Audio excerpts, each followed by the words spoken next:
இன்னைக்கு நான் கர்த்தருடைய செய்தியை பகிர்ந்து கொள்ள விரும்புகிறேன். எபிரேயருக்கு எழுதின நிருபம் 10ஆம் அதிகாரம் 19ஆம் வசனத்தை வாசிப்போம்.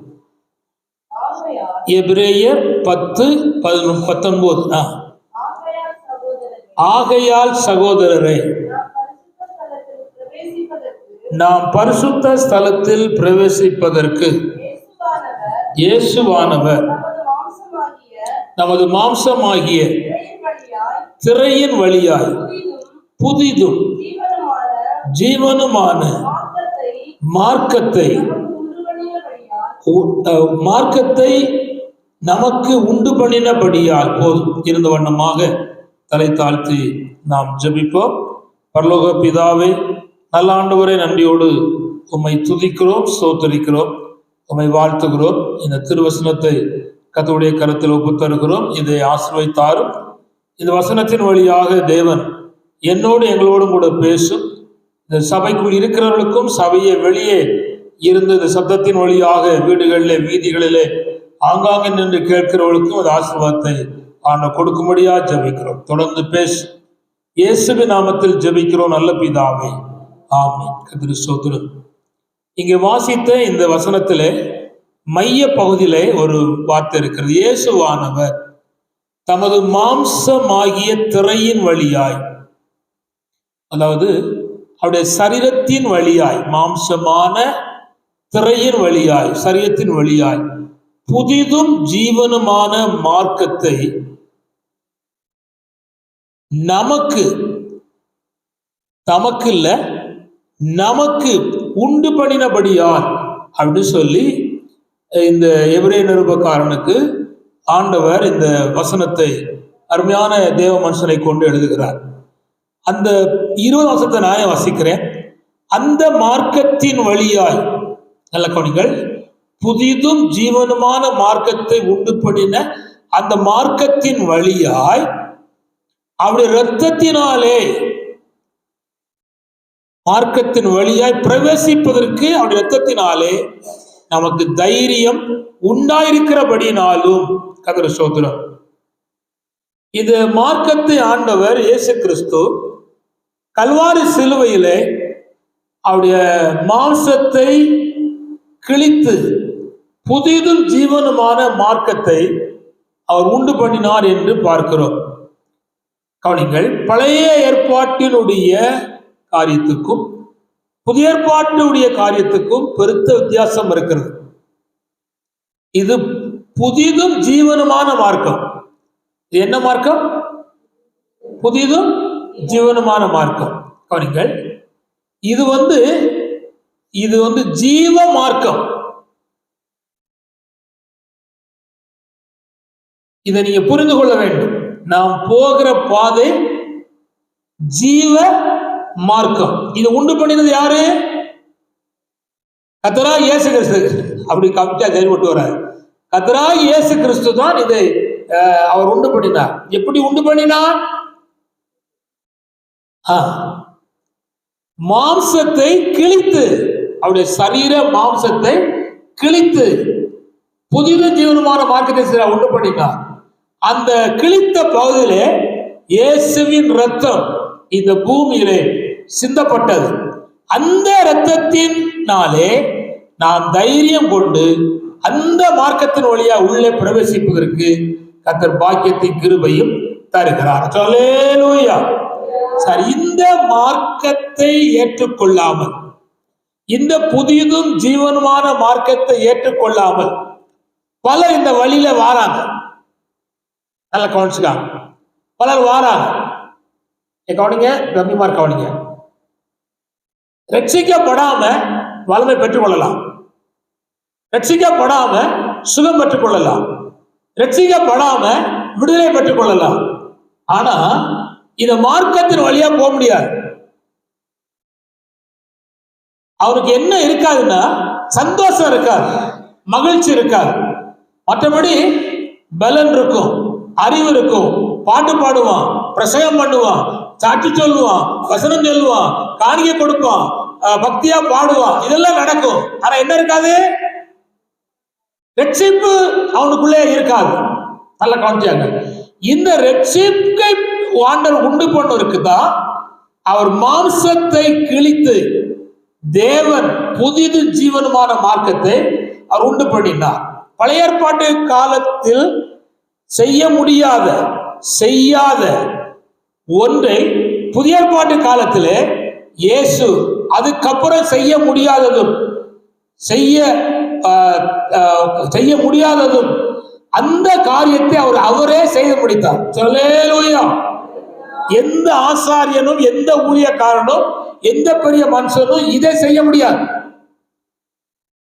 ஜெபிக்கலாம், ஆனா இந்த பகுதியை யாராலும் செய்ய முடியாது. திரும்ப சொல்றேன், பிதாவாலும் செய்ய முடியாது, பரிசுத்த ஆவியானவராலும் செய்ய முடியாது. இதை செய்து முடித்தவர் யார்? கர்த்தராகிய இயேசு கிறிஸ்து. நல்ல கவனிங்க. இதை நீங்க புரிந்து கொண்டாதான் இந்த மார்க்கத்தின் வழியாக நீங்க உள்ளே பிரவேசிப்பதற்கு இயேசுவின் ரத்தம் நமக்கு தைரியத்தை தந்திருக்கிறது. அல்லேலூயா. சரி, கர்த்தர் ஸ்தோத்திரம். நான் இன்றைக்கு சொல்ல போகிற செய்தியினுடைய தலைப்பு என்னன்னா, இயேசு கிறிஸ்து புதிதானவைகளை செய்கிறார், அல்ல புதிதானவைகளை உண்டு பண்ணுகிறார், அல்ல புதியதாக்குகிறார்.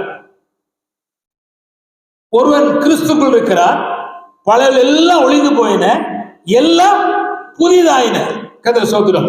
1 கொரிந்தியர் நாம் படிக்கிறோம், கவனிச்சாங்க.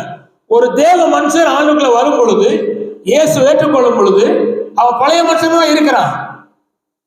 ஆனா இந்த வழியில ஆண்டவருக்கு ஒப்பு கொடுக்கும் போது அவருடைய ஜீவியத்துக்கு உள் பகுதியிலே அல்லது நடைமுறை அனுபவத்திலே, பார்வையிலே, செயலிலே கிறிஸ்துவனுடைய புதிதான ஜீவனை உண்டு பண்ணின அந்த பகுதி அவனுக்குள் இருந்து வெளிப்படும். அதான் இந்த மார்க்கத்தினுடைய தன்மை. அல்லேலூயா. நின்னு சொல்லுவேன். அதாவது பழைய ஏற்பாடு சவுலா தான் இருந்தா, ஆனா அவர் சில மாற்றங்கள் பெற்று நன்மைக்கு வந்தார். ஆனா அவருக்குள் அந்த புதிதாக்கப்பட்ட தன்மையை தக்காத்துக் கொள்ள முடியவில்லை, தக்க வைத்துக் கொள்ள முடியவில்லை. ஆதலால் எதை பெற்றானோ அத்தனை இழந்து போனான் என்று நாம் பார்க்கிறோம். புதிய ஏற்பாட்டு சவுல் அப்படின்னு சொல்றோம்ல, ஆனா சவுல் பவுலானாரா? சவுல் பவுலானாரா?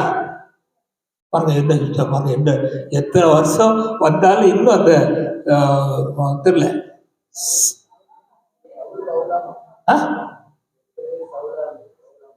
இல்ல, அதான் நம்ம பாருங்க, எவ்வளவு பிடிஹெச் முடிச்சு பிடி முடிச்சு சர்டிஃபிகேட் கையில வாங்கினாலும் இன்னும் முடியல. சவுல் பவுலாகவே இல்லை. சவுல் என்றால் எபிரேய பாதை, எபிரேய பதம். பவுல் என்றால் கிரேக்க பதம். ஆளு ஒண்ணுதான். அது கிரேக்க பதம், இது எபிரேய பதம். பவுல் கிரேக்க பதம். நல்ல கவனிச்சாங்க. இன்னும் திரும்ப திரும்ப தப்பு பண்ணி எடுக்காங்க. இல்லைங்களா? எனக்கு ஒண்ணு, நானும் ஒரு காலத்து அறிவில்லாம தெளிவு இல்லாம நானும் பிரசவம் பண்ணியிருக்கேன். அவர் ரட்சிக்கப்படுறதுக்கு முன்னால சவுலா இருந்தா ரட்சிக்கப்பட ஒருபாடு பவுலா மாட்டான்னு சொல்லியிருக்கோம். ஆனா அப்படி இல்லை. படிச்ச ஒருபாடு தான், தெளிவுபடுத்த ஒரு படம் தெரியுது. சவுல் எபிரேய பதம், பவுல் என்பது கிரேக்க பதம். ரைட், ஆள் ஒண்ணுதான். இப்ப நல்ல கவனிங்க. சரீரத்துல பவுலுக்கு மாற்றம் இல்லை, அப்படிதான் இருந்தார். இப்ப நான் சொன்னேன், என்ன நீங்க சின்ன பிள்ளையில பாத்தீங்களா அதே மாதிரிதான் இப்பவும் சரீரம் இருக்கு. சரீரத்துல மாற்றம் இருக்கா? வளர்ந்துருக்கும், தண்டியா இருக்கும், அது வேற விஷயம். முடி கருகருந்துச்சு, கருப்பா மாறி வெள்ளையா மாறிக்கிட்டு இருக்கு, அது இல்லை. ஆனா அதை சொல்லல. அதாவது உள்ளான மனுஷன்ல எத்தனையோ மாற்றங்களை இந்த கிறிஸ்து இயேசுடைய வசனம், இந்த கிறிஸ்தவ அதாவது ஜீவனுள்ள மார்க்கம் எனக்குள்ளே பல மாற்றங்களை செய்து உண்டு பண்ணி இருக்கிறது. அது போல பவுலுடைய ஜீவியத்துல பேச்சு, நடைமுறை, சம்பாஷணை, அந்தரங்க வாழ்க்கை, உறவு சம்பந்தமான பகுதிகள், விசுவாசிகள், ஊழியர்கள் நடுவில் அவனுக்குள் பல மாற்றங்களை செஞ்சிருக்கிறது, உருவாகி இருக்கிறது. அந்த மாற்றம் வந்தா இருக்கிறது. அப்ப நான் சொல்லுகிறேன்னா, இயேசு கிறிஸ்து கல்வாரி சிலுவையிலே புதிதும் ஜீவனுமான மார்க்கத்தை உண்டு பண்ணி நமக்காய் உண்டு பண்ணினார் என்று சொல்லுவதற்கு என்ன பகுதி சொன்னால், உள்ளான மனுஷனிலே மனவாக்கவனி உள்ளான மனுஷனிலே மாற்றங்கள் நமக்குள்ளே வருவதற்காக தேவனாகிய ஆண்டவர் புதிதான காரியங்களை செய்து கொண்டே இருக்கிறார். அல்லேலூயா. சரி, அதுதான் முக்கியம். இப்போ கவனிங்க, நீங்க சிவப்பா தான் இருக்கீங்க, நீங்க வெயில் பட்டோன்னா கருப்பாக மாட்டியா, கவலைப்படாங்க. நீங்க அதெல்லாம் பார்க்காங்க, வசனத்தை மட்டும் கவனிங்க. இல்லை கவனிங்க, இதுக்கு நான் 3 விதமான தன்மைகளோடு உங்களோடு கூட பகிர்ந்து கொள்ள விரும்புகிறேன். என் ஆண்டவர் புதிதாக்கிறவர்.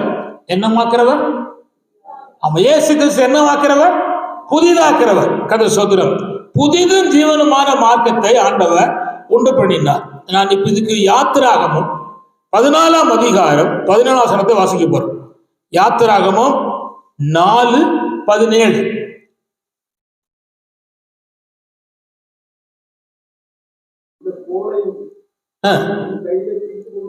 இந்த கோலை உன் கையில பிடித்து கொண்டு போ. இந்த கோலினால் நீ அடையாளங்களை செய்வாய் என்றார். இங்க கவனிங்க, 80 வருஷம் கையில் இருந்த கோல் தான். எத்தனை வருஷம்? 80 வருஷம் கையில் இருந்த கோல். என்ன கோல்? ஆடு மேய்க்கிற கோல். ஜனங்களை, அதாவது ஆடுகளை வழி நடத்துகிற கோல். இதுதான் அவன் வாழ்க்கையில் இருந்த அந்த கோல்.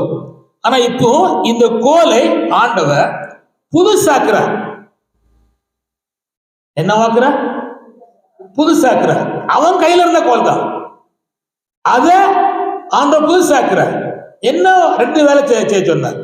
என்ன சொன்னார்னா, ஐயா கீழே போடுப்பான்னார். கீழே போட்டா அந்த கோல் பாம்பாயிற்று. திரும்ப சொன்னா அந்த பாம்பின் வாலை பிடினார். பிடிச்சா கோலம் ஆயிற்று. இப்போ அவன் கையில பல ஆண்டு காலமா இருந்த ஒன்றை கர்த்தர் தம்முடைய நோக்கத்துக்காக, தம்முடைய வேலைக்காக, தம்முடைய சித்தத்துக்காக தேவனாகிய ஆண்டவர் புதுசாக்குறார். இப்ப நான் கேட்கிறேன், உங்ககிட்ட சில காரியம் பல ஆண்டு காலமா இருக்கு. என்னன்னு சொல்லுவோமே, சொல்றதுன்னு புரியும். சிலருக்கு கோபம் அவ்வளவுதான், பல ஆண்டு காலமா இருக்கு, பல ஆண்டு காலமா இருக்கு. சிலருக்கு எரிச்சல் பல ஆண்டு காலமா இருக்கு, அது பயன்படுது. அப்பப்போ வீட்டில் பேசிட்டு இருக்கும்போது நடைமுறையில நினைச்சது பயன்படுது. இந்த மாதிரி பயன்பட்டு கொண்டிருக்கிற அத ஆண்டவர் சொல்றாரு, அது ஏண்டதா, நான் பூசாக்குறேன் அப்படின்னு கேட்கிறேன். கொடுத்துட்டா பூசாய்க்கிறார். ஆனா நினைச்சு பண்ணோம்னா கொடுத்துட்டு பிடிக்கிடுவோம். ஒரு பிரசங்கத்துல ஒரு வார்த்தையில ஆண்டு பேசும்போது கொடுத்துருவோம். அந்த ஒரு மன்னிச்சுக்காங்கப்பா, இனிமே நான் கோவப்பட மாட்டேன், சண்டை போட மாட்டேன், எரிச்சல் போட மாட்டேன்னு கொடுத்துருவோம். கொடுத்துட்டு அடுத்தல பிடிக்கிறோம். அப்படிக்கிட்டா திரும்ப அது வந்து நம்ம கையில அந்த ஆடு வைக்கிற கோலா அது மாறிடும். இங்குதான் யோசனை இருக்கணும். நாம் யார், நான் எதுக்காக பிடிக்கப்பட்டிருக்கிறோம் அப்படிங்கிற அந்த தன்மையோடு கூட நம்முடைய வாழ்க்கையே இருக்கணும். உங்க கையில இருக்கிற ஒரு சின்ன ஜப வாழ்க்கை, ஒரு சின்ன உபவாச வாழ்க்கை, அல்ல ஒரு 5 அதிகாரம் வாசித்த பகுதி, யாராவது சொன்னாதான் வாசிக்கிற ஆட்கள் இருந்தா அப்படியே ஒரு பகுதி இருக்கு. அது இதெல்லாம் பரலோகம் பார்த்துட்டு இருக்கு. உங்க கையில பயன்பாட்டை இருந்துகிட்டு இருக்கு. ஜபம் இருந்து கொண்டு இருக்கு, வசன வாசிப்பு ஜபம் இருக்கு, உபவாசம் இருக்கு, ஊழியம் இருக்கு, உற்சாகம் இருக்கு, இதெல்லாம் இருக்கு. இப்ப அதை நினைச்சாருன்னா அதை கர்த்தர் புதுசாக்க விரும்புகிறார். என்னவாக்க விரும்புகிறார்? புதுசாக விரும்புகிறார், புதிதாக்க விரும்புகிறார். கர்த்தர் சொத்தம். அல்லேலூயா. இப்ப இந்த ஒரு வாரமும் எத்தனையோ சத்தம் கட்டிய, பக்கத்து வீட்டுக்காரி, ஏத்த வீட்டுக்காரி, முன்ன வீட்டுக்காரி, உங்க வீட்டுக்குள்ள சத்தம், உங்க பிள்ளைகள், பல சத்தங்கள் பாத்தீங்க. ஆனா இன்னைக்கு ஒரு ஊழியக்காரன் மூலமாக சத்தம் போடுறாரு ஆண்டவர். புதிது ஜீவனமான மார்க்கத்தை உண்டு பண்ணியிருக்கேன், நீ என்ன நிலையில வந்திருக்க, நீ அதை ஏற்றுக்கொள் அப்படின்னு சத்தம் போடுறார். இப்போ அதெல்லாம் மறந்துட்டு இதுக்கு நம்ம என்ன செய்யணும்? ஒப்பு கொடுக்கணும். இப்படி ஒப்பு கொடுத்தோம்னா ஆண்டவர் என்ன செய்யறாருன்னா அதை கத்த புதுசாக்குறார். அதுக்கப்புறம் அவர் சொல்றார், ஆண்டவர் சொல்றார் ஒரு அழகான வார்த்தை. என்ன சொல்றாருன்னா, நீ போகும்போது இந்த கோலை கையில கொண்டு போங்க. அவன் கொண்டு போவான். உண்மையா ஒரு ஆடு மேய்க்கவன் கொண்டு போவான். ஆனா இப்போ அவர் ஏன் சொல்றாரு? முதல்ல உன் கையில இருக்க என்னன்னு கேட்டாரு. இப்ப ஏன் சொல்றாரு? இப்ப அவருடைய கோலா மாறிட்டு, உங்க கோல் இல்ல, அவருடைய கோல். அதனால நீ போகும்போது கொண்டு போ. இதனால அடையாளம் அற்புதங்களை செய்வாய். இப்ப என்னையும் உங்களையும் நமக்காக நம்ம வச்சிருந்தோம். நம்ம தெரிந்து கொண்டு அவருடைய நோக்கத்துக்காக, திட்டத்துக்காக அந்த புதுசும் அஜீவனமான மார்க்கத்தை நம்ம உண்டு பண்ணி நம்மை அடையாளமாக அற்புதமாக மாற்றுவதற்கு கதை செய்யறாங்க. அது உங்களுக்கு புரிய முடிச்சது. பழைய ஏற்பாட்டுல ஒரு சபை இருந்துச்சு.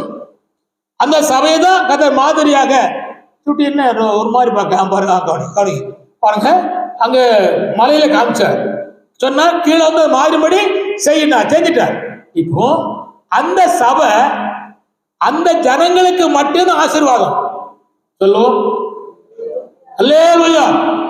வெளிச்சம் கொடுக்கும், தேவ சந்திக்கும், தேவ மகிமை இறங்கும், ஜனங்களுக்கு அற்புதம் செய்யும், அந்த கோலை துளிர்க்க பண்ணும், வல்லமையான காரியம் செய்யும். ஆனா மற்றவங்களுக்கு அது எதிரி. தொட்ட அவ்வளவுதான், அங்கனே முடிஞ்சிடும். ஆனா புதிய ஏற்பாட்டு சபை அப்படிப்பட்டது இல்லை. ஐயா கவனிங்க, இப்போ நமக்கும் பயனுள்ளதா இருக்கிறது. நமக்கு பக்கத்தில் இருக்கானே, எதிரியா இருக்கானே, எதிர்த்து வீட்டுக்காரன், முன்னூட்டுக்காரன், பின்னூட்டுக்காரன், அவனுக்கு ஆசீர்வாதமாய் மாறுவதற்கு தான் நம்ம கர்த்தர் பயன்படுத்துறார். விளங்குதா? அதுக்கும் இதுக்கும் வித்தியாசம் அதுதான். அதுவும் சபைதான், இது சபைதான். இத ஆண்டவர் மற்ற யாவருக்கும் பயனுள்ளதாக மாற்றுறார். அதான் அதனுடைய ஆசீர்வாதத்தினுடைய மேன்மை. அல்லேலூயா. எனக்கு ரொம்ப துக்கம்னா துக்கம் என்னன்னா, அந்த அதாவது பழனி இறந்து போயிட்டான். பழனி மனைவி இருக்கா, 2 பையன்மா இருக்காங்க, அவங்களுக்கு 2 பெண் குழந்தைகள் இருக்கு, 2 பையன்மா இருக்கு. அதுல மூத்தவா ஆண்டவருக்கு இயேசு கிறிஸ்து ஏற்றுக்கொண்டவா, இளையவள் இயேசு கிறிஸ்து ஏற்றுக்கொண்டவா, சந்ததியின் நினைச்சில ஏற்றுக்கொள்ளல. ஆனா இவங்களுக்கு ரட்சிப்பின் சத்தம் டெய்லி கேட்கும். சொல்லுவீங்களா? அது அவங்க என்ன செய்யலன்னா பயன்படுத்தல. பக்கத்து ஒரு அடி சவர் தான் சர்ச்சைக்கு அங்க இருக்கு. ஆனா அவங்க என்ன செய்யல, பயன்படுத்தல. அதனால அவங்களுக்கு அதுக்குரிய பாதுகாப்பு இல்லாம போயிட்டு. கர்த்தர் ஸ்தோத்திரம். அல்லேலூயா. அந்த பாதுகாப்பை இந்த புதிதும் ஜீவனமான மார்க்கத்தில் கர்த்தர் வச்சிருக்கிறார். சரி, தாவீது கையில ஒரு கவன் இருக்கு, ஒரு கல் இருக்கு, 5 கல் இருக்கு, ஒரு கவன், ஒரு கல் இருக்கு. இது எதுக்காக வச்சிருக்கான்? கோலியத்தை கொல்ல. ஆனா பாவமே, நிச்சயமா கோலியத்தை கொல்ல. அவன் ஆடு மேய்க்கிறவன். ஓனாய் வரும், சிங்கம் வரும், கரடி வரும், அதை அடிச்சு கொல்ல வச்சிருக்கான். இப்போ ஆண்டவர் அத புதுசா மாத்துறார். இவனுக்கு அபிஷேகத்தை கர்த்தர் கொடுத்த போது, இது அபிஷேகத்தின் வேலைக்காக எதையோ ஒரு காலத்துல ஆடு மாடு எதிரியாக வந்ததை கொல்லுவதற்கு வச்சிருந்த அந்த கவனையும் கல்லையும் புதுசா மாத்தி, இப்போ 39 நாள் 40 நாள் இவன் போற நாள் 40 நாள் களவும் வாயிலே சவால் விட்டு பேசினவனை கொல்வதற்கு இதை பயன்படுத்தினார். நம்ம நாட்டில் உள்ளவர்களும் வாயிலே வட சொல்றார். அவருக்கு ஒரு கல்லை கர்த்தர் வச்சிருக்கிறார். ஆண்டவர் தான் கிருபையா இருக்கணும். கர்த்தர் ஸ்தோத்திரம். நல்லா கவனிச்சுக்காங்க. தேவன் ஒரு பெரிய வேலையை அங்கே செய்கிறார் என்பதை நாம் பார்க்கிறோம். கர்த்தர் சொல்றார். அப்ப அந்த மேன்மையான பகுதி என்ன? அற்புதத்தை செய்வதற்காக ஆண்டவர் அங்கே செய்தார். அது சோத்திரம். இன்னொரு காரியத்தை கூட நான் சொல்ல விரும்புகிறேன். அதாவது 118 சங்கீதத்துல 18 வாசிங்க. 18 வாசிங்க.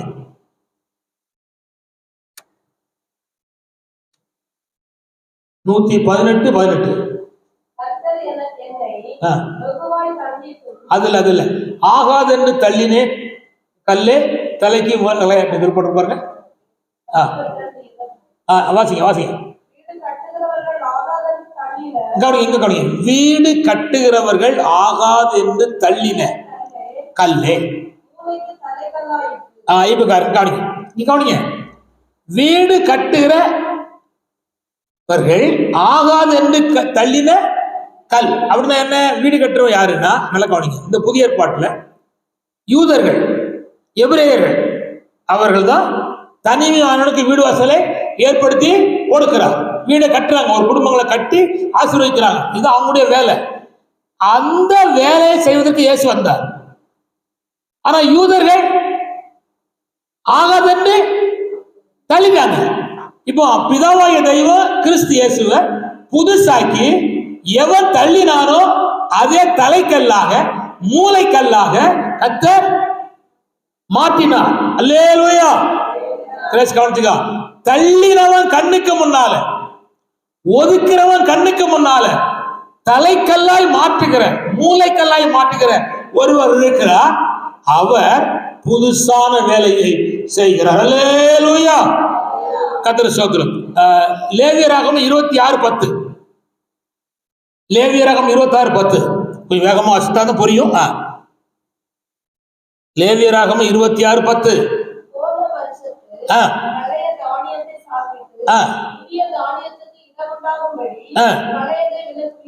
கவனிங்க. பழைய தானியம் இருக்கு, பழைய நெல் இருக்கு. நம்ம அப்படி பேசுவோம். பழைய நெல் இருக்கு, புதிய நெல் வரணும்னா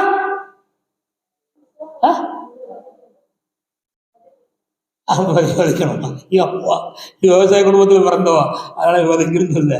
அதை விளக்கணும். அது என்ன அர்த்தம்னா, யாருக்காவது கொடுத்துரும். விளக்கணும், தூர போட முடியாது. யாருக்காவது கொடுத்துரும். சொல்லுயா.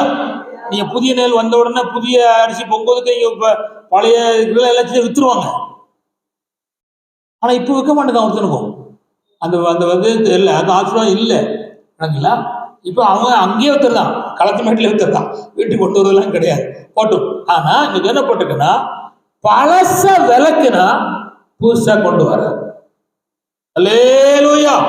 இப்ப நான் திரும்ப சொல்லுகிறேன், நம்மில் காணப்படுகிற பழைய சுபாவங்களை நாமே விளக்குனா கர்த்தர் புதிதான தன்மை நமக்குள்ளே கொண்டு வருவார். அப்ப புதிய தானியம் உண்டா இருக்க, பழைய தானியம் ஜீவன் உள்ளதுதான், ஜீவன் இல்லாதது இல்லை.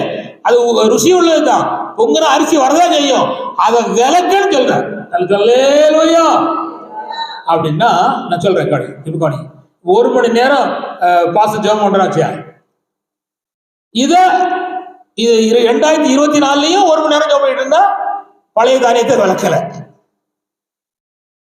2 மணி நேரம் ஜெபம் பண்ணா அந்த 1 மணி நேரம் ஜெபத்தை செய்தாரு, விளக்கிட்டார், பழசு விளக்கிட்டார். அது ஜீவன் உள்ளதுதான். இப்போ 2 மணி நேரம் ஜெபம் பண்றாரு. இதுக்கு எதுக்கு சார்? புதுசு. சரி, இப்ப இன்னொன்னு சொல்லிட்டாரு, அப்படின்னா உங்களுக்கு புரியும். அதுக்காக சொல்றேன். இப்பவும் பண்ணாலும் ஜெபம் தான். நைட்டு 9 மணி பண்ணாலும் ஜெபம் தான். அப்புறம் நைட்டு 12 மணி ஜெபம் பண்ணாலும் ஜெபம் தான். ஆனா 1 மணி பண்ற ஜெபத்துல தான் புதிய கிருபை வரும். உங்களுக்கு புரியலையா? 12 மணி வரை ஜெபம் பண்ணிட்டு 1 மணிக்கு அப்புறம் ஜெபம் பண்ணாம படுத்தாச்சுன்னா புதிய கிருபை இருக்காது. காலை தோறும் கர்த்தர் புதிய கிருபையை தருகிறார். வாசிக்கலாம். புலம்பல் 3:23. சீக்கிரம் வாசிங்க. புலம்பல் 3:23. அப்படின்னா புரியும். புலம்பல் 3:23. ஏஸ் அப்பா. எப்படி தரும்? அவைகள் எவைகள்? கிருபைகள். காலைதோற புதிய. வாசிமா.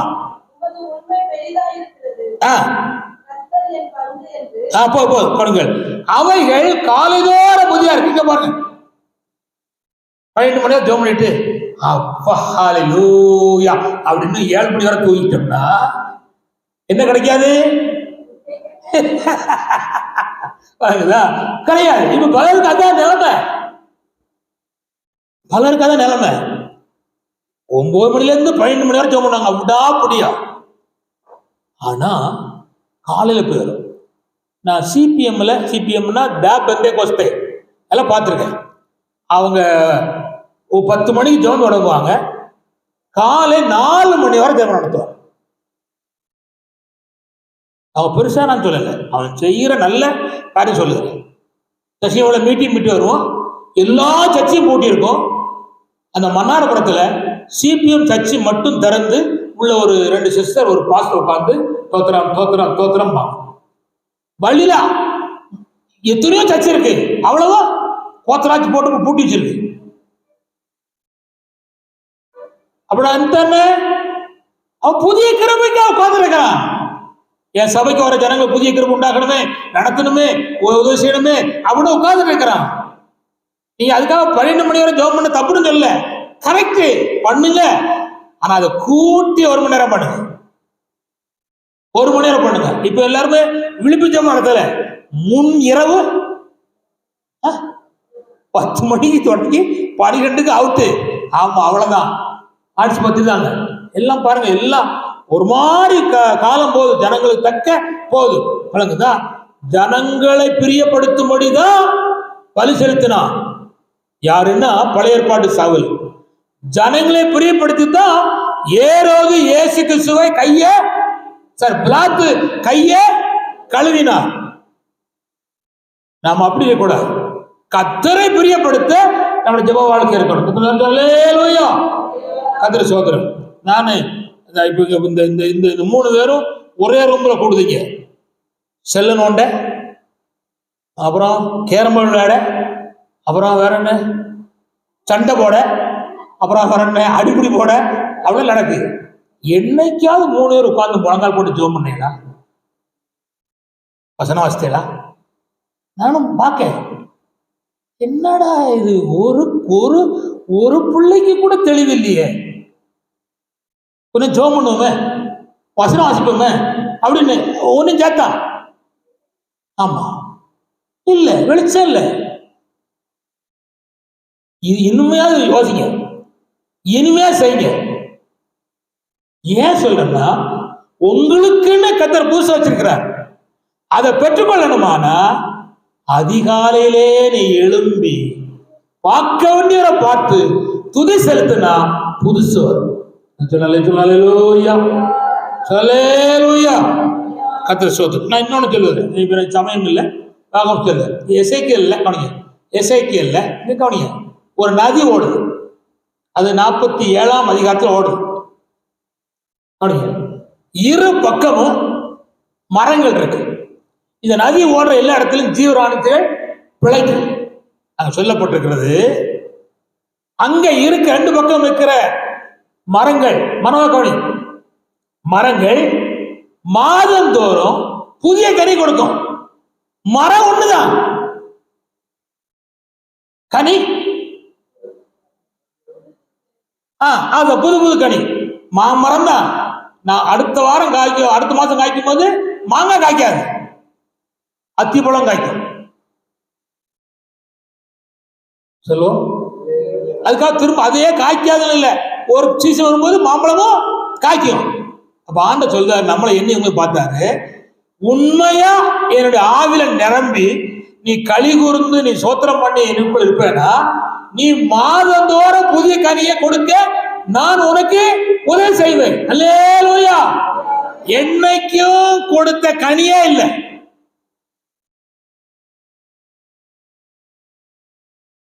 என்னைக்கும் கொடுத்த கனியே இல்லை, புதிய கனி. படிச்சா தெரியும், 47ல அந்த வசனம் இருக்கு, வாசிக்கான வேகமா சொல்றேன். அது சம்பவம் கரெக்டா இருக்கும். அந்த சோதரம் அடுத்து என்னன்னா, ஏசாயா 40:31 அங்க ஒரு புதுசு இருக்கு, வாசிங்க. 40:31.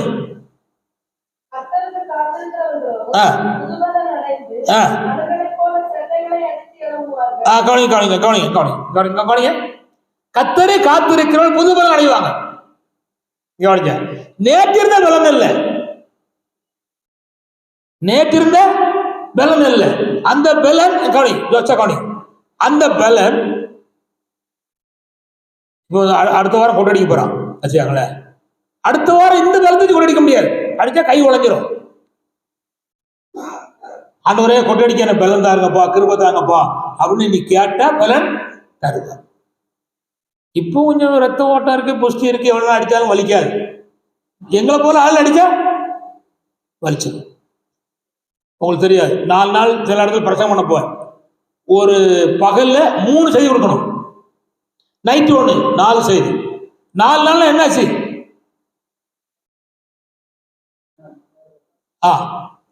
14 செய்தி கொடுக்கணும். அதுக்குள்ள தொண்டை அடைச்சிடும். ஆனா அந்த தொண்டைய ஆண்ட கரத்தில் கொடுத்துட்டு போவேன். அப்படி அங்க தண்ணி வைக்கிற ஆளு வெண்ணி வைக்க போல பசினு வச்சிருவான். என்ன செய்ய? சோத்திரம் பண்ணி குடிச்சிட்டு தான் பிரசவம் பண்றோம். அதுலயும் கத்திருக்கிறேன்னா பாதுகாக்கிற. எப்படி? கத்தருக்கு காத்திருக்கிறவர்களோ, கத்தரி காத்திருக்கிறோ புது பலன் அடைந்து. அது என்னன்னா, அந்த பலன் எப்போ வருதுன்னா காத்திருக்கிறவனுக்கு வருது. ஏன் வருது? அந்த நாள்ல என்னென்ன செய்யணுமோ அதை செய்வதற்கு தக்கதாக தேவன் பலத்தையும் கிருபையும் தருகிறார். சரி, நேற்று இருக்க பலத்தை கொண்டு இன்னைக்கு ஓடினா பிரச்சனையாயிரும். நம்ம என்ன தெரியுமா? 1 வருஷத்துக்கு முன்னால பெற்ற வாக்குத்தத்தத்தை வச்சுக்கிட்டு, வார்த்தையை வச்சுக்கிட்டு நம்ம பிரயாணம் பண்ணுறோம். அது கஷ்டம், ரொம்ப கஷ்டம். இதுக்கு இன்னைக்கு புது பேட்டரி வாங்கி போட்டோம். இது உள்ள பேட்டரி இருக்கு. இதுக்கு முன்னாலே பேட்டரி தான் இருந்துச்சு, அது கொஞ்சம் கொஞ்சமா டவுன் ஆயிடுச்சு. அது அப்படின்னா செத்து வர மாட்டேங்குது. அந்த லைட்டு பக்கம் அணையுது. அப்ப நான் துட்டு கொடுத்து வாங்கி உள்ள போட்டோம். இப்போ அது அணையாது. 2-3 வாரம் ஓடும், அப்புறம் அது பீஸ் ஆயிரும். அவர் வாங்கி போடுதோம். பாண்ட எடுத்துக்காருன்னா, நீ டெய்லி எனக்கு காத்திருந்தனா உனக்கு புதிய பலனை தருவேன்.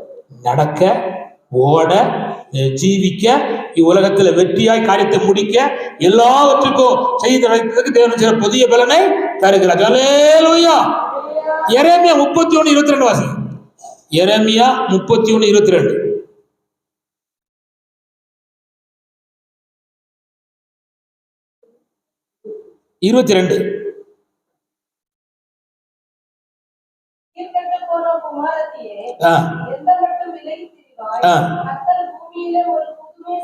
அங்க பாருங்க, பூமியிலே ஒரு புதுமையை சிருஷ்டிப்பாய். இப்ப என்ன அப்படின்னா, இந்த பூமியில ஒரு புதுச சிருஷ்டிக்கிறார். இதுதான் இயேசு கிறிஸ்து. அல்லேலூயா. அதாவது புருஷ சித்தத்தினாலும் மாம்சத்தினாலும் பிறவாத ஒருவர் தான் புதுசு. அவர் தான் இயேசு கிறிஸ்து. இதுக்கு முன்னால் நடக்காதது, இனி நடக்க போறதும் இல்லாதது, அதுதான் புதுசு. அப்ப இயேசு கிறிஸ்துடைய பிறப்பு புதிய ஒரு பகுதி. அல்லேலூயா. ஒரு கன்னிகை கற்போதியாகி பிறந்தது கர்த்தராகிய இயேசு கிறிஸ்துவை தவிர இந்த பூமியில யாருமே இல்லை. அதுக்கு முன்னாலும் இல்லை, அதுக்கு பின்னாலும் இல்லை. அதனாலதான் கர்த்தர் ஆண்டவர் புதுச செய்கிறார். கவனிங்க, மனுஷன் நம்ப முடியாதது, சயின்ஸ் வரவேற்காதது, எதிர்வாதம் உள்ளதை கர்த்தர் புதுசாக செய்து முடிச்சு ஜெயித்த முடிச்சுட்டு போயிட்டார். அல்லேலூயா. இப்ப இந்த வார்த்தை கேட்க சொல்றேன். நீங்க நம்ப முடியாதது, நீங்க எதிர்பாராதது, நீங்க அது ஒப்புதல் சொல்லாத ஒரு காரியத்தை உங்களுக்குள்ளே கர்த்தர் புதுசை செய்வார். சொல்லுங்க அல்லேலூயா. நான் அதுக்கு இன்னொரு வசனத்தை கூட சொல்றேன். ஆபகுக் 1:5. ஆபகுக் 1:5. ஆபகுக் 1:5.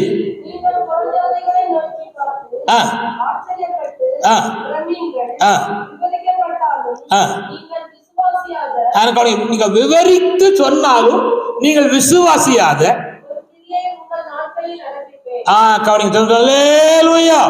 அப்படின்னா என்ன? நீ எதிர்பாராத ஒன்றை கர்த்தர் ஆயத்தப்படுத்தி ஆண்டவர் செய்கிறார். அல்லேலூயா. இப்ப நான் இப்ப சொன்னது என்னன்னா, கவனி புதுசாக்குறார். பழசுதான் செய்றாரு, புதுசாக்குறார். இப்போ கவனி. இப்ப அடுத்தது ஏசாயா 42:9 வாசிங்க சீக்கிரம். ஏசாயா 42:9.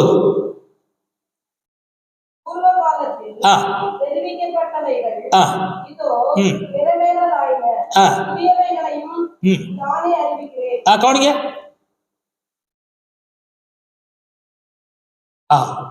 திருமாசிமா பூர்வ காலத்தில் தெரிவிக்கப்பட்டவைகள் நிறைவேறாயின. அதுக்கப்புறம் நடைபெற போகிற புதியவைகளையும் நானே அறிவிக்கிறேன்.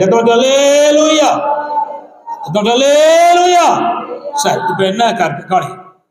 பூர்வ காலங்களில் நடந்தது இனி நடக்க போறது. அதுக்கப்புறம் 1ல இருந்து நீங்க 9 வரை வாசிக்காண்டா. வாசித்தீங்கன்னா இயேசுநாதருடைய பிறப்பை குறித்து சொல்லப்பட்டிருக்கு. நீங்க புரிந்து கொள்ள சொல்றேன். உட்கார் கொஞ்சம் வசனத்தை கிரகித்துக்கொள்ள. கவனிங்க. அவரே அறிவிக்கிறார், அதுக்கப்புறம் செய்கிறார். நான் 2வது புதிதாக்குற பகுதி என்னன்னா, அறிவித்து அவரே நடத்துகிறார். அல்லேலூயா. இதுக்கு நிறைய வசனத்துல உதாரணங்கள் நிறைய சொல்லி தர. கவனிங்க.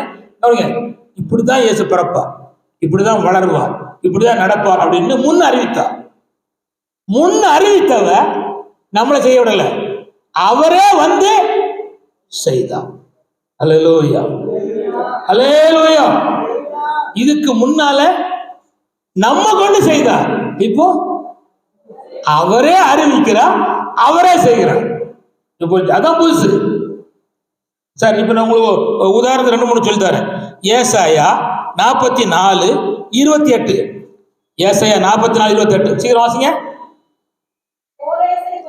கோரேசை குறித்து, அவன் என் மேய்ப்பன், அவன் எருசலேமை நோக்கி நீ கட்டப்படு என்றும் அஸ்திபாரப்படு என்று சொல்லி. கவனி. இப்போ கோரேசு பிறக்கல,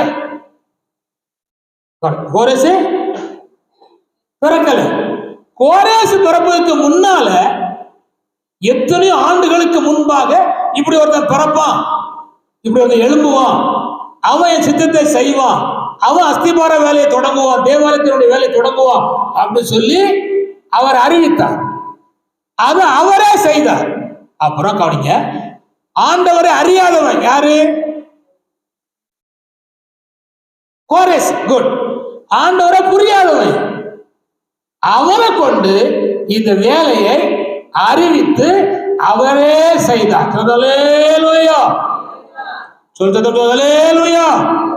அப்போ என்னன்னா, வெளிப்படையாக கர்த்தர் அறிவித்து அவரே இறங்கி செய்கிற காரியத்தை நாம் பார்க்கிறோம். கர்த்தர் சோத்திரம். அதனால நம்ம புரிந்து கொள்ள வேண்டிய சில காரியம் இருக்கு.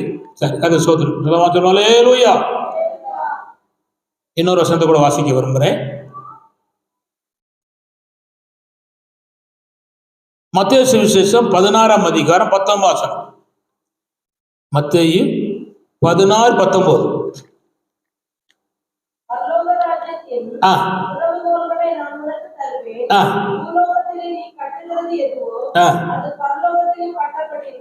கவனிங்க. இந்த வசனத்தை தான் நிறைய தப்பி போவான். மத்தேயு 16:19 இங்க கவனிங்க. பரலோகத்தின் திறவுகளை கொடுக்கல, பரலோக ராஜ்யத்தின் திறவுகளை கொடுத்தார். பரலோகம் என்பது நிலைத்திருக்கக்கூடியது, ஸ்டாண்டர்டானது. அவைகள் எல்லாம் உண்டாக்கப்பட்டு தீர்ந்துட்டு அதை ஆயத்தம் பண்ணதான் இயேசு கிறிஸ்து போயிருக்கிறார். இங்க பரலோக ராஜ்யத்தின் திறவுகோல் அப்படின்னா இந்த பூமியிலே ஆவியானவரால் நடத்தப்படுகிற தேவ சபை தான் பரலோக ராஜ்யம். திரும்ப சொல்றேன், பரலோகம் அல்ல, பரலோக ராஜ்யத்தின் திறவுகோல். தப்பா சார் விளங்கி புத்தி கெட்டு போய் பல உபதேசங்களை தவறு பண்றாங்க. என்ன கொடுக்கிறார்? சபையை நடத்தக்கூடிய திறவுகோலை கர்த்தர் கொடுக்கிறார். ஹல்லேலூயா. நான் வசனம் வாசிக்கணும்னா பிறகு அப்போஸ்தலர் 2:41 அப்போஸ்தலர் 4:4 நீங்க பாத்தீங்கன்னா இந்த திறவுகோலை கர்த்தர் அவன் கையில கொடுத்து அவனை பிரசங்கம் பண்ண வச்சு ஆண்டவர் பல இருதயங்களை தொட வச்சு 3000, 5000, 8000 என்று பரலோக ராஜ்யத்துக்கு உள்ளே வருவதற்கு அந்த திறவுகோலை கொண்டு கர்த்தர் பேதுருவை கொண்டு பயன்படுத்தினார். அல்லேலூயா. பரலோக ராஜ்யத்தின் திறவுகோல் என்பது ஆத்தும ஆதாய பணியை செய்வதற்காக கொடுக்கப்பட்ட வசனத்தின் அதிகாரம். என்ன சொன்னேன்? நீங்க இல்ல, நான் ஒரு ஆள்கிட்ட கேட்டேன். கவனம் சாகராக, இது ஜீவனுள்ள வார்த்தை. இது உன் எதிர்காலத்தை ஆசீர்வதிக்கும், உன்னை பாதுகாக்கும், உன் எதிர்காலத்தில் உன்னை செழிப்பாக்கும். இதை ஏனோ தானோ என்று கேட்கிற பழக்கத்தை விட்டு தேவனுக்கு முன்பாக கரெக்டா நீ ஏற்றுக்கொள்வேனா இவைகள் உன்னை நடத்தும். என்னை தப்பா புரிஞ்சுக்கிடாங்க. சுரேஷ் விளையாட்டா சொல்லுவான், இது வாலிபத்தில் நீ சுமந்தா முதிர் வயதில் அந்த வசனம் அவன் என்ன செய்யும்? சுமக்கும் சொல்லுவான். ஆனா அவன் கையாண்டான். இருக்கிற தம்பி, என் கூட பிற தம்பி மாறல, அவன் ஒரு ஸ்டெப்பா எழுந்தி மேல வந்துட்டான். அதுக்கு ஒரே ஒரு காரணம், என் பிள்ளைகளுக்கு சில தப்பண்ணினா அப்படின்னு இவங்கள்ட்ட இருக்கு. அவன் தப்பு பண்ணிக்கலாம். அவன் சின்ன அக்கா வீட்டில் வேலை பார்த்தான், அக்கா வீட்டில் உள்ள தேவையானது அவனுக்கு தேவை எடுத்துக்கிட்டு அவனுக்கு கொடுத்து வாழ்ந்தா இருக்கட்டும், தப்பு இல்லை. ஆனா மற்ற எல்லா தம்பிமாருடைய காரியத்தை நான் பார்க்கிறேன், அவனுடைய காரியத்தை பார்க்கிறேன். அவன் எழும்பிட்டான், ஸ்டெப் பண்ணி எழும்பிட்டான். எவ்வளவு எழும்பியிருக்கான்னு தெரியாது. ஆனா ஓரளவு மற்ற எல்லா சகோதர காட்டிலும் ஆவிக்குரிய உலகத்திலையும் பொருளாதாரத்திலையும் எழும்பி மேல வந்துட்டான். அதுக்கு ஒரு காரணம் என்னன்னா, அவன் சொன்ன வார்த்தை ஜோசக்காவுடைய இந்த வசனத்தை சிறு வயசுல அவன் சுமந்ததை நான் பார்த்தேன். ஹல்லேலூயா, ஹல்லேலூயா. சேகர் சுமக்க மாட்டான், அக்காட்ட கொடுத்து விட்டுருவான். அக்கா மேரி கொண்டு வருவா பைபிளை. ஆனா அவன் சுமந்துட்டே வருவான். இப்போ எங்க அண்ணால இவன் பைபிள் அவன் பைபிளை அவன் சுமந்து கொண்டு வருவான்.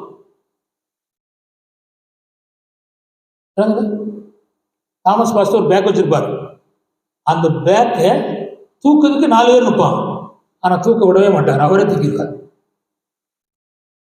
அதுக்கு நிறைய காரணம் இருக்கு. அது ஏகப்பட்ட பணம் இருக்கும், அவங்க கையில் கொடுத்து அதை திருப்பி தரம் பார்ப்பான். அதனால அவர் தூக்குதார். 2வது வசனம் இருக்கு, வார்த்தை இருக்கு, செய்தியினுடைய நோட்ஸ் இருக்கு. அதனால அவரே தூக்கிடுவார். பலம் இருந்து தூக்க பலம் இருக்கு, அதோட தூக்கு. நான் என்ன சொல்றேன்னா, தேவனாய் ஆண்டவர் சொல்லி அறிவிக்கிற ஒன்றை நாம் சுமந்து காரியம் செய்வோமானா கர்த்தர் நம்மை சுமக்க பண்ணுகிறவர்கள். அல்லேலூயா. ஆதியாகமம் 15ஆம் அதிகாரம் 15ஆம் வசனம்.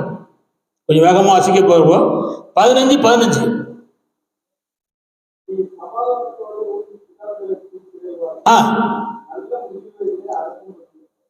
கவனி. அதுக்கு முன்னால வாசிப்பான். அப்பா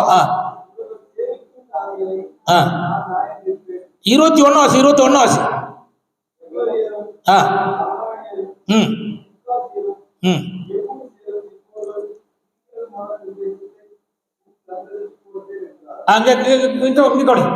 இப்ப ஆபிரகாமுக்கு குழந்தையே இல்லை. குழந்தையே இல்லை. ஒரு குழந்தை தருவேன், உன் சந்ததியா 400 வருஷம் எங்க இருப்பாங்க? எகிப்து இருப்பாங்க. 4ஆம் தலைமுறையில அவங்க திரும்ப வருவாங்க. ஆனா நீ எங்க இது பழக்க தோஷம் இருக்கட்டும். வீட்டுல எப்படி இருந்தாலும் அப்படியே எங்க இருக்க வழி பார்க்கலாம். கவனிங்க, நடக்க என்னன்னா கவனிங்க, அறிவிக்கிறார். அறிவிக்கிறார். அப்போ அவனுக்கு குழந்தை இல்ல. இவனுடைய அடக்கத்தை சொல்றார், நீ சீக்கிரம் போயிடுவ. அவங்க 4ஆம் தலைமுறையில இங்க வருவாங்க. இங்க இருக்கிற 7 ஜாதியை 30 ராஜ்யங்களை அடிச்சு பத்துவேன், அவளை குடியேற்றுவேன். வரும்போது எப்படி வருவாங்கன்னா பொண்ணோடும் பொருளோடும் வருவாங்க. சொல்லு புரியுதா? குழந்தையே கொடுக்கல, ஆனா எத்தனையோ ஆண்டு காலத்துக்கு முன்னால் நடைபெற போற காரியத்தை சொல்லிட்டாரு, அவரே செய்தாரு. இப்ப நான் கேட்கிறேன், தம்பி கவனி, உனக்கு ஒரு 80 வயசாகும் போற காலத்துல இன்னைக்கு சொல்லுவாரு, அப்ப ஈன்னு இருந்துட்டு போக்கு உனக்கு புரியாது. உனக்கு எதிர்காலத்துல கர்த்தர் உனக்கு செய்ய போறத உனக்கு இன்னைக்கு சொல்லி தருவாரு. என் பிரசங்கத்தின் மூலம் சொல்லலாம், ஒரு சாட்சி மூலமா சொல்லலாம், ஒரு பையன் வசனம் சொல்லுவாரு அவன் மூலம் சொல்லலாம், ஏதோ சொல்லலாம். அதை சொல்லி அறிவித்து விட்டு அவரே செய்வார். அல்லேலூயா. இங்க வந்திருக்கிறவங்களுக்கு அன்பா சொல்லுறேன், உங்களுக்கும் சந்ததிக்கார குடும்பத்தாருக்கும் தேவன் நீண்ட ஆண்டு காலத்துக்கு பின்னால செய்ய போறத முன் அறிவித்து நாம் கடந்து போனாலும் கடக்காத எல்லா காலத்துக்கும் இருக்கிற அவர் கூட இருந்து செய்து நிறைவேற்றி அந்த ஜனத்தை ஆசீர்வதித்து நடத்துவதற்கு அவர் முன் அறிவித்து செய்கிறவர். அல்லேலூயா. அப்போ முன் அறிவித்து புதியான காரியங்களை செய்கிறவர் ஆண்டவரா இருக்க. அல்லேலூயா. அல்லேலூயா. என் அடுத்த ஒன்றை வேகமா சொல்லியிருந்தேன், அதுக்கப்புறமா இன்னொன்னு சொல்லி நான் நிறைவுக்குள்ள கொண்டு வந்தேன். ஏசாயா 43:19. ஏசாயா 43:19. இது இந்த வருஷத்தினுடைய சிதம்பராபுரம் சபையினுடைய வாக்குத்தத்தம். இதோ புதிதாக செய்கிறேன். ஆச்சுமா, இந்த வசனம் உடப்பாட்டு கேட்டீங்க. இது எப்பொழுதே தோன்றும், அதை அறிகிறீர்களா? நான் வனாந்திரத்திலே வழியையும். சரி, இப்ப கவனி. இப்போ வந்து இது ஆண்டு செய்தவர் தான். இந்த வழியை உண்டு பண்றது, இந்த தண்ணீரை கொண்டு வர பண்றது எல்லாம் ஆண்டு செய்யறது தான். செஞ்சிருக்காதுக்கு முன்னால செஞ்சதே திரும்ப செய்யறார். அப்போ உள்ள நோக்கம் வேற, இப்போ உள்ள நோக்கம் வேற. அப்போ தடையா இருப்பதை மாற்றி இவர்கள் கடந்து போகத்தக்கதாக தேவன் வழியை உண்டு பண்ணினார். அதோட அந்த வழி ஸ்டாப். ஆனா இங்க வனாந்தரத்துல வழியை உண்டு பண்றார். எதுக்கு தெரியுமா? அங்க கடப்பதற்கு. இங்கே நாம் எங்கே போய் சேரணுமோ அங்க சேர்ப்பதற்கு இங்கே வனாந்தரத்திலே ஆறுகளை உண்டு பண்ணுகிறார், வழியை உண்டு பண்ணுகிறார்.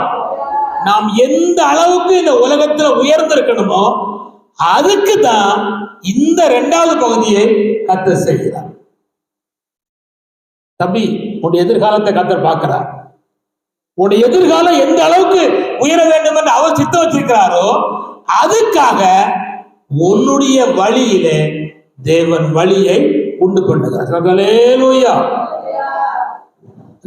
அங்க உண்டு பண்ணது அவங்களுக்கு மட்டும்தான்.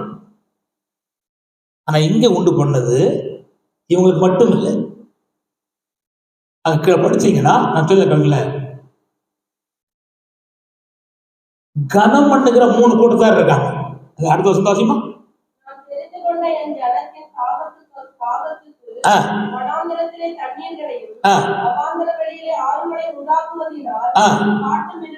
கவனிங்க.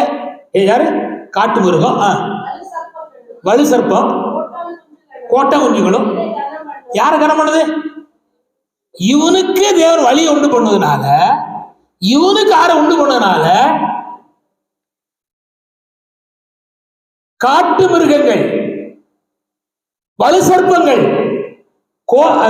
கோட்டா குருவிகள், இதெல்லாம் ஆண்டவரை கனம் பண்ணுது. அப்படின்னு அர்த்தம், இவன் போற பாதை இவனுக்கு மட்டும் இல்ல, அவனுக்கும் அந்த காட்டு மிருகங்களுக்கும் அந்த வலு சர்ப்பத்துக்கும் அந்த குருவிக்கும் ஆண்டவர் அது ஆசீர்வாதமா மாற்றுறார். ஆனால் யாருக்காக பண்ணார்? உனக்காக தான் பண்ணார். ஆனா அது யாருக்காக?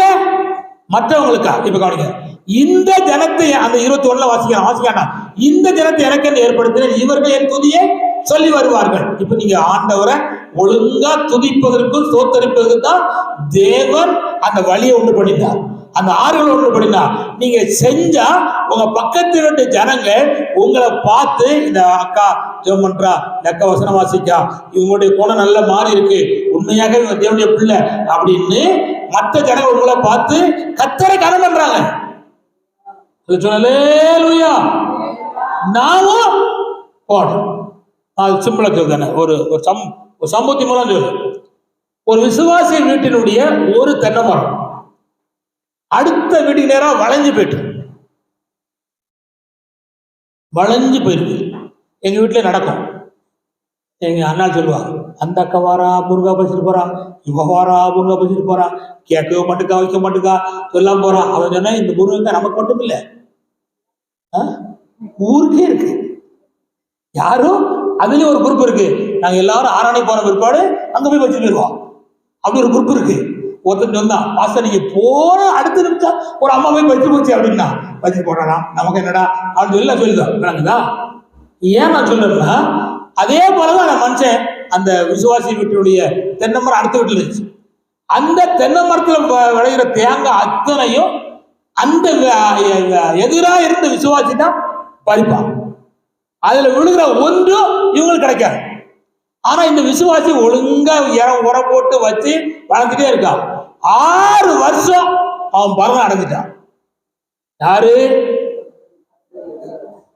எதிர்க்கு விட்டு அந்த பக்கத்தை விட்டு அழுகு வளர்ந்துட்டான். அப்ப அந்த அம்மா சொல்லும், ஐயா உனக்கு உணர்ச்சியே இல்லையா அப்படின்னு. நான் சொன்னேன், அவன் சொன்னா எனக்கு உணர்ச்சியே கிடையாது. என்னன்னு கேட்பான். என்கிட்ட இருந்த பழைய மனுஷன் செத்து பல வருஷம் ஆயிட்டு, இப்ப இருக்க யாரு? புதிய மனுஷன். சண்டை போடாதவன், சண்டைக்கு இழுக்காதவன். அதனால சண்டை போட முடியாது, உனக்கா கொடி கட்ட முடியாதுன்னு சொல்லிட்டான். அப்போ அந்த அம்மா மூச்சு கட்டாம இருந்தா. இது நடந்து முடிஞ்சு ஆயிடுச்சு. ஒரு நாள் அவன் குடும்பம் அந்த தேங்காய் பறிச்சவன் எல்லாம் வச்சவன் ஒரு நாள் சர்ச்சை குடும்பமும் வராங்க. அவங்க வீட்டுல 8 பேர் சர்ச்சைக்கு வந்துட்டான். வந்த உடனே அந்த அம்மா பார்க்க ஆறாடில ஆண்டவர் பார்க்க வேண்டியவா, இந்த தேங்காய் கலவண்டானே அவரை பார்த்துட்டு இருக்கான். ஆண்ட சொல்றாரு, அப்பா அவன் ஓம் மூலமா ரசிக்கப்பட்டு வந்திருக்கான். இத்தனை வருஷம் பறிச்ச தேங்காவும் அவன் சாப்பிடல, அதை வித்து அக்கௌண்ட்ல போட்டிருக்கான். அந்த பணத்தை சேர்த்து கொண்டு வந்திருக்கான் உன் கையில தருவதுக்கு. அந்த விழுந்த ஓலையை பூரா பெருக்குமாறா மாத்தி வித்தான். அந்த காசையும் அக்கௌண்ட்ல போட்டு கொண்டு வந்திருக்கான். ஆண்டவர் எவ்வளவு நல்லவர் அப்படின்னா. அதுக்கப்புறம் ஆண்டவரே ஆண்டவரே ஆண்டவரே ஆண்டவரே எங்களுக்கு கொழுப்பு இருக்கு. ஆனா அது வரல எரிச்சலா பார்த்தா அர்த்தம் என்ன? நம்மில் இருக்கிற தெய்வீகத்தை இன்னொருவன் பார்த்து அவன் பரிசோதிப்பான். உண்மையான கிறிஸ்தவன் தானா, உண்மையான தேவ பிள்ளைகள் தானா பரிசோதிப்பான். முடிவுதான் அந்த மேன்மையை கொண்டு வரும். நாம் அந்த அளவுக்கு நம்ம ஜீவிதத்தை வச்சுக்கணும், பண்படணும். அதுதான் கர்த்தர் நம்முடைய எதிர்பார்க்கிற ஒன்று. சத்தம் அல்லேலூயா. அப்படியானால் அந்த மேன்மையான தன்மைக்கு நேராய் கர்த்தர் நம்மை நடத்துவாரா? கர்த்தர் சொல்லுங்க அல்லேலூயா. இந்த 43:16 வாசிங்க. 16 வாசிங்க.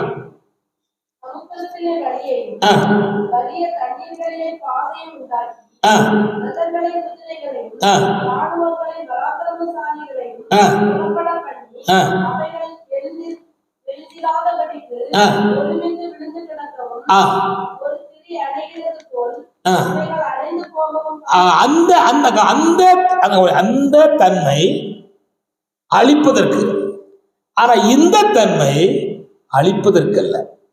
நல்லா புரிஞ்சுக்காங்க. எகிப்திலிருந்து இஸ்ரேல் ஜனத்தை கொண்டு போகிறதுல வந்த பிரச்சனை அத்தனை அழிக்கப்பட்டார்கள். ஆனா பாபிலோனில் இருந்து தேவன் இஸ்ரேல் கொண்டு போகிற வழியிலே அழிப்பதற்கல்ல, இவர்களுடைய செய்கைகள் நிமித்தம் பலர் கர்த்தரை அறிவதற்கும் புதிய ஏற்பாட்டிலே பல நன்மைகளை கர்த்தர் கொண்டு வருவதற்கும் கர்த்தர் அதை செய்தார். அல்லேலூயா. இவன் உபாகம் 33:31 வாசிங்க. அங்க ஒரு காரியம் இருக்கு, சொல்லிடலாம் சீக்கிரம். உபாகமும் 31:3-7.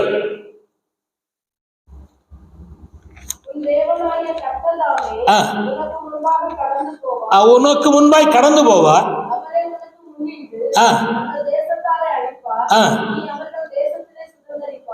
இப்ப என்ன தெரியுமா, உங்களுக்குன்னு ஒரு லெக்க வச்சிருக்காரு. அந்த லெக்கில உங்களை கொண்டு விடணும். அதுக்குத்தான் இந்த வனாந்தரத்துல வழியையும் அவாந்தர வழியில ஆறுகளையும் கர்த்தர் கொண்டு போனது. இந்த ஆண்டு நீங்க ஆவிக்குரிய ஜீவியத்துல ஒரு லெக்கை அடைவதற்காக ஆண்டவர் உங்களுக்கான சில வேலை புதுசா செய்வார். அதை நீங்க சுதந்திரித்துக் கொள்வதற்கு தேவன் கிருபை பாராட்டுவதற்கு அது ஏதுவாய் மாறும். கர்த்தர் ஸ்தோத்திரம். நான் இந்த பகுதியோடு நான் இந்த காரியத்தை நிறுத்துகிறேன். இன்னும் ஒன்றை மட்டும் நாம் சொல்லி ஜெபம் பண்ண போகிறோம். அது என்னன்னா, நல்ல கவனிங்கள். வெளிப்படுத்தின விசேஷம் 21ஆம் அதிகாரம் 5ஆம் வசனம். வெளிப்படுத்தின விசேஷம் 21:5. சிங்காசனத்து மேல் வீட்டிருந்தவர் இப்ப சிம்பிளா சொல்றாரு. கவனிங்க, நீங்க புரிஞ்சுக்காங்க. அந்த வெளிப்படுத்தின விசேஷம் 4ஆம் அதிகாரத்தோடு ஒரு சாப்டர் முடியுது. 5ஆம் அதிகாரம் போகும் பொழுது கவனி, மனவா கவனி, எழுதோட காரியம் 15ஆம் அதிகாரத்தை தவிர மீது எல்லா பகுதியிலையும் சாத்தானுடைய செயல்பாடு இருக்கும், அந்திகிறிஸ்துவினுடைய செயல்பாடு இருக்கும், கள்ளத்தின் செயல்பாடு இருக்கும், பொருளாதார செயல்பாடு இருக்கும். பயங்கர பூமியில பயங்கரமான பிரச்சனை நடந்துட்டு இருக்கும். அத ஒரே செகண்ட்ல மாத்திருவார். இதோ நான் சகலத்தையும் புதிதாக்குறேன். நம்முடைய ஆண்டவர் யாருன்னா, எப்பேற்பட்டதையும் ஒரே செகண்ட்ல மாத்திடுவார். பிரச்சனையா இருக்கட்டும், வியாதியா இருக்கட்டும், கடனா இருக்கட்டும், நெருக்கடியா இருக்கட்டும், கண்ணீரா இருக்கட்டும், வேதனையா இருக்கட்டும், சஞ்சலமா இருக்கட்டும், எதுவும் ஒரே செகண்ட்ல மாத்திட்டு அவர் சொல்லுதா, இதோ நான் சகலத்தையும் புதிதாக்குறேன். எங்க புதிதாக்குறா அப்படின்னா, இங்க கவனிங்க, இங்க வந்து கவனிங்க, இதே பூமி. அது 21:1 வாசிங்க. கண்டே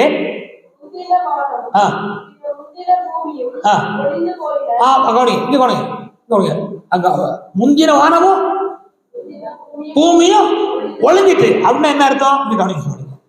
கவனிங்க, நல்ல கவனிச்சாங்க, நமக்கு புரிஞ்சுக்காங்க. இந்த பூமியை தோற்றத்தை ஒரே செகண்ட்ல மாற்றிடுவார்.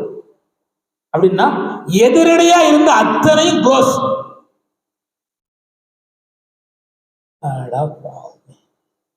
பட் மரம் இருக்கும், எந்த ஜீவராசிக்கும் இடம் இருக்காது. சாத்தானோ, கள்ளத்திற்கு தரிசியோ, அல்லது சாசோ, வலு சிறப்பமோ, இந்த காரியத்துக்கும் இடம் இல்லை. அதை மாத்திட்டார். இப்போ சமுத்திரம், அடுத்த வார்த்தை சமுத்திரம் போதும். இப்ப வந்துட்டா அது இல்ல. எது இல்ல? முந்தின பூமியில சமுத்திரம் இருந்துச்சு, முந்தின பூமியில பிரச்சனை இருந்துச்சு, கண்ணீர் இருந்து, கவலை இருந்து, எல்லாம் இருந்துச்சு. ஆனா இந்த பூமியில கண்ணீர் இல்லை, கவலை இல்லை, மரணம் இல்லை, துக்கம் இல்லை, அலறல் இல்லை. இது புதுசாக மாற்றப்பட்டது. நம்ம ஏன் அந்த வயசான ஆள் மறிச்சாலும் நம்ம அழாம இருக்கோம், இள வயசுல ஒரு ஆள் மறிச்சாலும் அழாம இருக்கும். அழுவோம், அழாம இருக்க முடியாது, அழுவோம். என்ன சொல்லுவாங்க? அழாத, பரவாயில்ல பார்க்கலாம் அப்படிம்பாங்க. இதனால புதுசா மாத்திருக்காரு. அங்க அலறும் இல்லை, கண்ணீரும் இல்லை, வேதனையும் இல்லை, சஞ்சலமும் இல்லை, நோயும் இல்லை, பேயும் இல்லை. அதனால நாம் புதியத்துக்கு மாற்றப்பட்டிருக்கிறோம் என்கிற விஷயத்தை நினைத்து கொண்டு வாழு அப்படிங்கிறதுக்காக தான். நான் போன அன்னைக்கு நீ 2 நாள் அழக்கூடாது. அப்பா இருந்தாரே அழக்கூடாது, அழக்கூடாது. எங்க அப்பா நல்ல வீரமா பிரசங்கம் பண்ணார், பற்றதுமா வாழ்ந்தார், போயிட்டார் அப்படின்னு சொல்லி சந்தோஷப்படணும். உள்ள கண்ணீர் வெடிச்சுக்கிட்டுலாம் கூடாது. அதான் முக்கியம் கூடாது. அது என்ன செய்யணும்? அந்த வசனத்தின் அடிப்படையில் இருக்கிற காரியத்தை செய்யணும், சுதந்திரத்துக் கொள்ளணும். அல்லேலூயா. அதுக்காக இயேசுநாதர் ஆசிரியர் கல்லில் அழுதாரு, அவ அழாம இல்லை. என்ன சொல்லாருன்னா, தேவைக்கு ஒரு விஷயத்துல வரதான் செய்யும், ஆனா தொடர்ந்து அழக்கூடாது. 21 நாள் 31 நாள் உட்கார்ந்து அழக்கூடாது. அதுதான் முக்கியமானது. என்ன செய்யணும்? அது அத்தனையும் மாத்திட்டார். 21 4 அவசியமா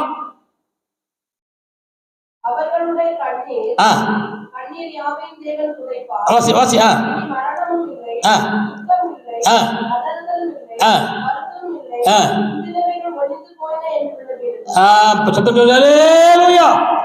சார் எல்லாம் புதுசா மாட்டிட்டார். இப்ப நான் இப்போ ஒரு உதாரணத்துல 2 உதாரணம் சொல்லி போறேன். யோசேப்பு இருக்கார், பழைய ஏற்பாடு யோசேப்பு, யாக்கோபுடைய பிள்ளைகள்ல நல்ல அழகுள்ள பையன். ஆனா போத்திபார் வீட்டுல போகும்போது பிரச்சனை இருந்துச்சு. அவங்க வெட்டி ஆசீர்வாதம் பாதுகாப்பு இருந்து அவரை சிறைச்சாலை போறான். தம்பிக்காணி அங்கேயே ஆசீர்வாதம் இருந்து பாதுகாப்பு இருந்து வெட்டி இருந்துச்சு, பிரச்சனை இருந்துச்சு. அப்புறம் உயர்த்தப்பட்டான். எங்க? அரண்மனையில. இப்ப இங்க எல்லாம் இன்னொருத்தன் சொன்னதான் நிறைவேற்றணும். அங்க அவன் சொன்னதுதான் நாடு நிறைவேற்றணும். உனக்கு புரியுதா புரியலையா? அப்ப அங்க புதுசா மாத்திட்டாரு. என்ன மாத்தினாரு? அவர் ரூல் தான் எகிப்து முழுவதும் ரூல். இப்ப அவனுக்கு என்ன ஒரு சிங்காசனம், அவனுக்கு என்ன ஒரு ரதம், அவனுக்கு என்ன ஒரு குடும்பம், அவனுக்கு என்ன ட்ரெஸ், இது எல்லாமே கர்த்தர் அவனுக்காக நிரந்தரமாய் புதுசாய் கொடுத்தவை. அல்லேலூயா. அதை பறிக்க யாராலும் முடியாது. இதை பறிக்கலாம். இப்ப நான் கேட்கிறேன், உங்களை சேர்க்க வேண்டிய இடத்துல சேர்த்து நிரந்தரமா உங்களை தர வேண்டிய தந்து எதுவுமே மாற்ற முடியாது, நீங்க போட்டதான் ரூலு அப்படின்னு கொண்டு ஒரு இடம் இருக்கு. அந்த இடம் வரையிலும் உங்களை கொண்டு போவதற்கு அவர் புதுசான வேலையை செஞ்சுக்கிட்டே இருப்பார்.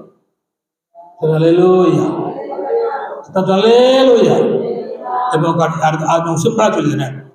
எஸ்தர் 8:16-17 வாசித்தீங்கன்னா வாசியான அங்க ஒரு காரியம் இருக்கு. அவ்வளவு நாளும் துக்கம், வேதனை, சஞ்சலம், மரணம், கூவே கூவுது. ஆனா அந்த ஜனங்கள் எல்லாம் கர்த்தரை நோக்கி பார்த்த போது வெளிச்சம், மகிழ்ச்சி, களிகூறுதல், பண்டிகையா கர்த்தர் மாற்றி அதே தேசத்துல எஸ்தர் ராஜாவுடைய பிள்ளைகள் இருக்கும் வரையிலும் அதை மாற்றவே முடியாத அளவுக்கு கர்த்தர் கொண்டு வந்தார். அல்லேலூயா, அல்லேலூயா. அப்ப என்ன அர்த்தம்? கர்த்தர் புதுசான வேலைகளை தேவன் செய்கிறார். இதைத்தான் உங்களும் கர்த்தர் செய்கிறார். என் இயேசு கிறிஸ்து யாரு? புதுசான காரியங்களை செய்து கொடுக்கிறவர். இத்தனை நன்மைகளை சொன்னேன்.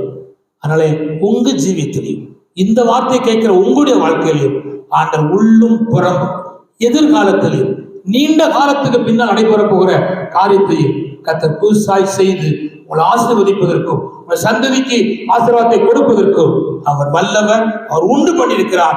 அதை நிச்சயமா கையில கொடுப்பார். கண்களை மூடி ஜெபம் பண்ணுவோம். ஆண்டவரை பார்ப்போம். அல்லேலூயா.